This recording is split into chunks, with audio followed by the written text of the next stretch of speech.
Now, while we are seeing a large number of job losses in the tech sector, Amazon is planning to lay off thousands of employees. Facebook owner is beginning major layoffs. Apparently, Elon Musk is set to cut about half its staff. Employees will be notified. Hello everyone, I am Sanket Singh. I'm working as a software engineer at Google and welcome back to my channel.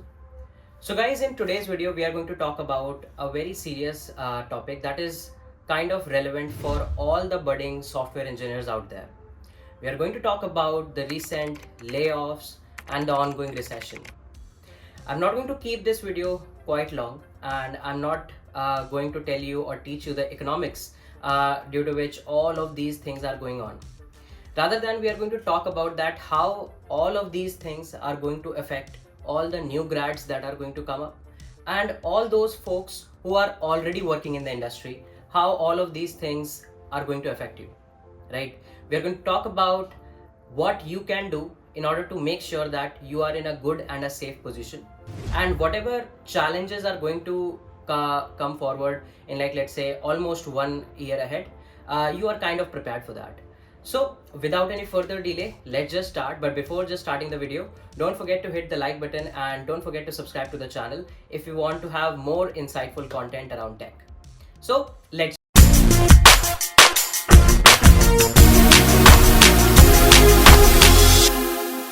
So folks, let's talk about what is exactly going on. So recently you might have seen a lot of news around the layoffs that recently was initiated in a lot of big tech companies around the US, UK, and the repercussions can be felt all over the globe. The companies fired a lot of people from their different offices. Facebook approximately fired around 11,000 people, right? Other companies like Stripe, Delivery Hero, a lot of startups like of India like Udaan and all of these companies are doing consistent layoffs in the past few weeks, right? So what exactly is going on? So when we say that these companies are laying off their employee count, and some of the different and some of the very talented people they are just letting go, then exactly they are trying to cut down on a lot of expenses. They have made some decisions that didn't go well throughout this year of 2022, and now we are able to see all of this. If you are someone who is thinking like you are a software engineer, you are more into tech, you are data engineer, right, you're data analyst, you are in these significant technical profile roles and you are going to be immune to these layoffs, then I assume that you are not thinking in the right direction. If you see the statistics of what different I would say profiles have been laid off, then you will definitely see that there is a very big chunk of non-technical profiles that is like letting the employees that are being laid off.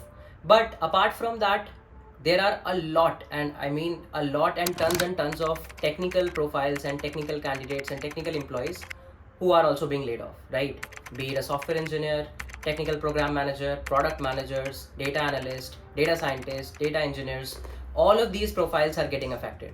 It might be on a smaller number, but yes, these are getting affected. Not only a particular, I would say, country or a particular region is affected. All over the globe, different offices of these companies are laying off people. And not only that, a lot of people who were about to join these companies, or let's say just join these companies 1 or 2 weeks back, these people are also affected.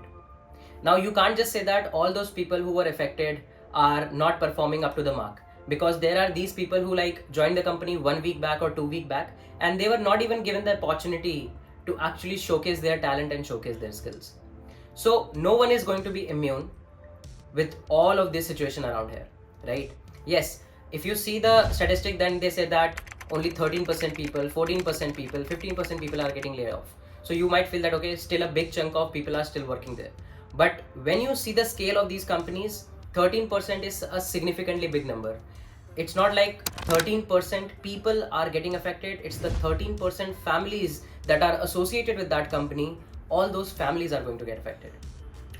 Long story short, this recession, this layoffs scenario in these tech companies is going to exist for, in my opinion, it's going to exist for at least 4 to 5 more months, maybe more than that, right? These things are happening because the higher management authority and the overall ecosystem was not able to make the correct decisions, make the correct projections, right? They were not able to control the expenses because most of the companies during the pandemic, they were making a lot of money, right? During the pandemic, this advertisement business, all of this social media, these things were on a boom, right? Everyone was at home, everyone was using phones and laptops. So you can see, right, the more amount of social media you are scrolling, Google searches you are doing, the more ads you are getting, right? So this advertisement business, all of these things were on track, and to be very honest, they were performing even better. Once all of this got back on track and people are now going to offline things, people are now back in offices, back in colleges, back in school, these businesses are definitely getting affected. So the higher management was not able to take proper decisions, they were not able to make proper projections, and hence we are seeing all of this situation. So no, I'm not going to talk a lot about what happened, why they did it, what they could have done better, because we can't just pre-assume that they could have done better if they would have done this, right? Because they are the best in their particular profile. They are businessmen, they are running these companies for quite some time, so of course they know the economics, they know the things, but not everything will go your way every time, right? Rather than, we are going to talk about, if you are someone who is a budding software engineer or who is already working in the tech industry, how you can make sure that these things are not going to affect you. So let's talk about that. So guys, if you are someone who is just going to graduate or just recently graduated in, like, let's say 2022, make sure that you follow one simple rule. A lot of people, a lot of students, what they do is they sit in the campus placements or maybe in off-campus placements.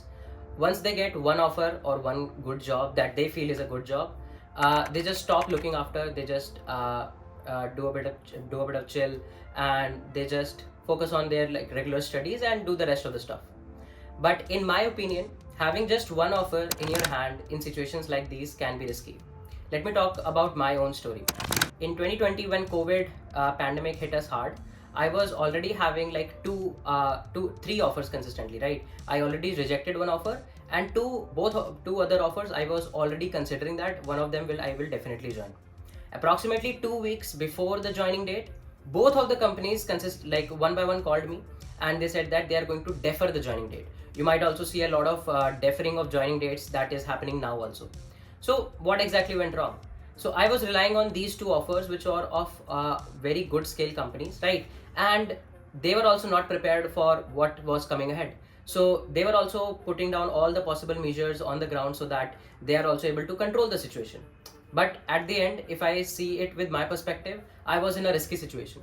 What I did then, I gave 3-4 more interviews. I tried to get 3 to 4 more offers, right? And when I was having a bunch of offers in my hand, then I was feeling a bit more safe. I was feeling a bit more confident that even if one or two offers go sideways, I still have some backup offers left. So make sure that you have at least 2 to 3 backup offers. It's not bad to have backup offers where you are going to join only one company and the rest of the 2 companies you are not going to join. Because just think about it, right? These companies, they also take harsh decisions in harsh times, right? So you as an employee, you as a candidate also get the equal opportunity to do these things, to have these measures in your hand, right? So make sure that you have at least 2 to 3 offers. Just don't sit back tight and relax when you have one offer from an on-campus or off-campus placement, because things might go sideways, right? Talking about getting these offers and preparing yourself for these interviews, make sure that you are interview ready almost all of the time throughout the upcoming year, right? Even if you are someone who is working in a company, make sure your interviewing skills, your recent data structures and algorithmic skills, your low-level design and high-level design skills are up to the mark, and you are refreshing them significantly, because you don't know when things can go sideways in your own company, right? All those folks who are like new graduates or just recently graduate, I would recommend them also to keep on practicing more data structures and algorithms, make more projects, make sure that you are skilled enough that no one can definitely reject you or can deny your offer, because this is something that definitely goes on. A lot of internship offers are revoked, a lot of full-time offers are revoked, and even if you, let's say, join full-time and let's say there is only 1 or 2 weeks that have passed, still you might be affected by layoffs if some layoff occurs in your company, right? So make sure you are skilled enough. Now, when I say that you make sure you are skilled enough, then make sure that you know the relevant technologies that are in demand nowadays. Because see, it's not like the tech demand has reduced. It's definitely not like that. All the layoffs and everything that is happening, this is due to a bit of bad economics, bad projections, and some bad decisions, right? But the overall boom of tech, the overall requirement of tech is still out there. You will see a lot of people who are still shifting or taking shifts in some other companies are still getting whooping large offers, right? So make sure that you know the relevant technical skills, right? Don't waste your time in understanding the fact that why a company is asking data structures and algorithms, why they are not asking them. Why not prepare for both of them, right? Because both of them are going to give you a good foundation of computer science. If you don't know data structures and algorithms, then definitely your foundations are weak. If you don't know dev well, then definitely you are not someone who can start writing production ready code and just start shipping the code once you join the company. That means you need more brushing up, you need a bit more skills. So why not just focus on both of them, right? Desperate time needs desperate measures, right? And in this overall situation, I would recommend every student, every working professional that just definitely spare out 1 to 2 hours in your daily routine to learn something new, to learn something that is relevant for your job profile or role profile, and try to make yourself more skilled. Even if you are, let's say, working in a top company and let's say you are a front-end engineer.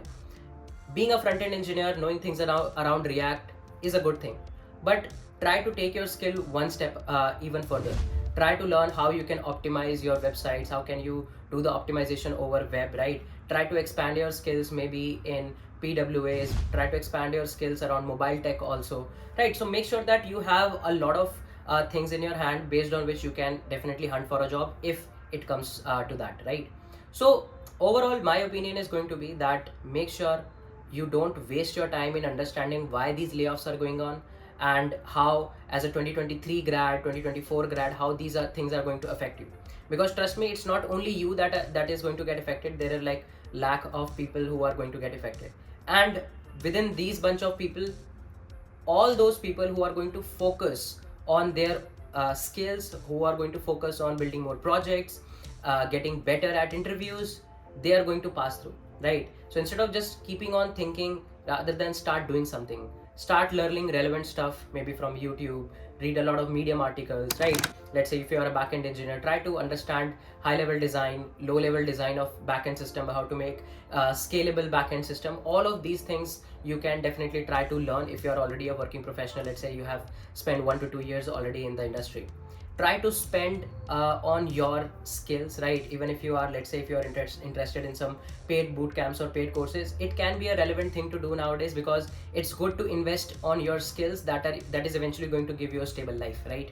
So these decisions are going to be on you, but in my opinion, try harder, keep on learning, make sure that your connections are aware about the fact that you are in a job hunt, right?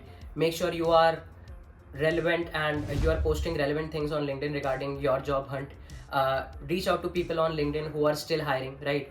I would request all of the viewers to comment down all the relevant links that know about the companies which are still hiring in all of this recession situation. And it doesn't matter whether you are getting hired in a small company or a FANG company, because we saw, right, even FANG cannot deny the economics that can go sideways, right? And even the small companies are also doing the layoffs. So it's the overall stability in tech is going to be equal, at least in these desperate situations, in both of different type of companies. So make sure whatever offer you are getting, you cherish that situation, and you try to get even better offers. Don't just sit back tight and just relax. Try to thrive for more offers, try to get better offers, try to make your situation as safe as possible and as stable as possible. So that was my take on whatever is going on and what you should do, right? I'm going to pin down some important articles that you can read about what happened, why it happened, and I'm also going to pin down some resources that I know from which you can learn a few things, and some of the links in which a lot of companies are listed which are still hiring. If you go by statistics, so there are dedicated websites like layoffs.fyi in which you can even read the statistics about how much layoff has happened in the past few months, right? So all of these things I'm going to pin down in the description as well as in the comment section. Also, just for a quick note, we are going to launch our second Node.js backend batch after the whooping success of the first batch. We are going to launch the second batch starting from the end of December or first week of January, depending on the situation. Right. I'm going to just pin down all the feedbacks from the first batch. To be very honest, the response is immense, and we are definitely delightful about the fact that all of the students who joined the course, every single one of them is enjoying the course. We took a lot of I would say responses from them, took an insightful feedback from them, and we decided that we should definitely go for one more batch around Node.js backend development. So if you are someone who wants to take a start in backend development, who know a bit of programming, and even if let's say you know JavaScript, trust me, you are going to learn something new every day in this cohort, right? So I'm going to pin down the relevant link where you can learn about what all things we are going to discuss in the cohort, and as well as the link of the cohort. Do try that, and you can use the coupon code also mentioned in the description section to get a bit of discount on that. Overall, the price of the cohort is going to be 2,500, and it's going to be around 100 hours of live learning that we are going to do. That being said, let's just wrap this video here. We are going to meet soon in the next set of videos. Till then, take care guys, bye bye, and thank you.